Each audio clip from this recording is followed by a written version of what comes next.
अध्यक्षज्यू, अतिथिज्यू, शिष्ट अतिथिज्यू, अतिथिज्यूहरू सम्पूर्णमा नमस्कार एवं हार्दिक अभिवादन। यस भेटमा र महिला समूह बुढानीला गाँठा 10 को तर्फबाट आयोजित यस प्रथम साधारण सभामा उपस्थित सबैमा नमस्कार एवं हार्दिक स्वागत गर्दछु।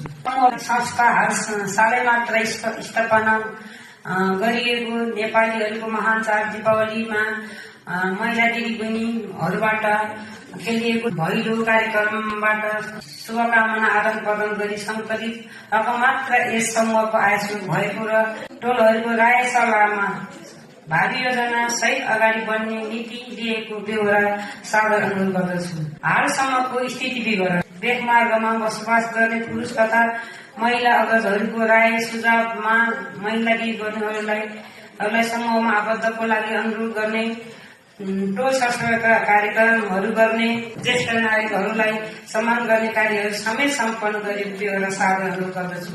यस कार्यक्रममा उपस्थित हुने सम्पूर्णलाई हार्दिक धन्यवाद व्यक्त गर्दै बिदा हुन चाहन्छु। धन्यवाद।